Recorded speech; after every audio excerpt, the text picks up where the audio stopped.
पूर्वी सिंहभूम जिले के पोटका स्थित बड़ा सिद्धकी पर्यावरण चेतना केंद्र में आदिवासी भूमि समाज की संस्कृति, परंपरा व रीति रिवाज विषय पर 2 दिवसीय कार्यशाला का आयोजन किया गया है। आदिवासी भूमि समाज की संस्कार परंपरा पर वर्ष 1986 में जुड़ी गांव के दरबार टांडी में पहली बैठक हुई थी, जिसने बाद में सम्मेलन का रूप ले लिया।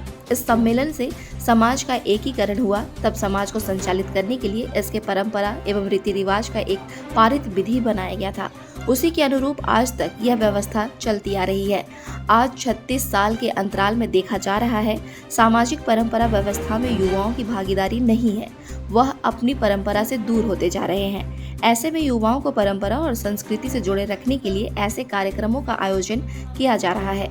सिद्धेश्वर सरदार ने बताया कि समाज को मजबूती प्रदान करने में युवा अहम भूमिका निभाए तथा प्राकृतिक की धरोहर को संरक्षण संवर्धन कर प्राकृतिक सहकारिता के रूप में पहचान बनाने में मदद करे तथा जन्म संस्कार, विवाह संस्कार, मरण संस्कार अपने समाज के रूढ़ि व्यवस्था के अनुरूप करने में मददगार बने। इसकी जानकारी इस कार्यशाला में दी जा रही है।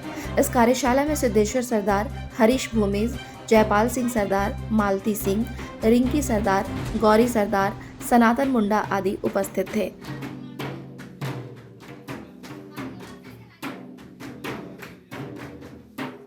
हमारा समाज का, हमारा परंपरा विधि से कैसे शादी संपन्न किया जाए, युवा पीढ़ी कैसे देखे, जो नया काम वो कैसे सीखे या डाड़िया वो कैसे सीखे, तक सीखने और सिखाने का प्रक्रिया, ताकि हमारा समुदाय अपना परंपरा विधि है उस परंपरा विधि तो संपन्न हो। हम बाहुन नहीं चाहते हैं, बाहुन हमारा नहीं अलाव है।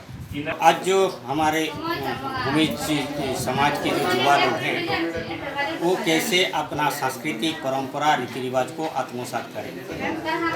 1986 में एक बड़ा सम्मेलन हुआ था 2 दिवसीय जुड़ी मुकाम टाणी में, जो भूमियों का मुकाम टाणी कहा जाता है। उस 86 में एक परंपरा रीति रिवाज को सामाजिक अनुरूप संचालन करने के लिए एक पारित विधि बना था और आज 36 साल गैप हो गया है और इस 36 साल के उम्र के जो युवा लोग रहेंगे, पुरुष महिला हैं, वो अपने परंपरा रीति रिवाज से भटक गए हैं।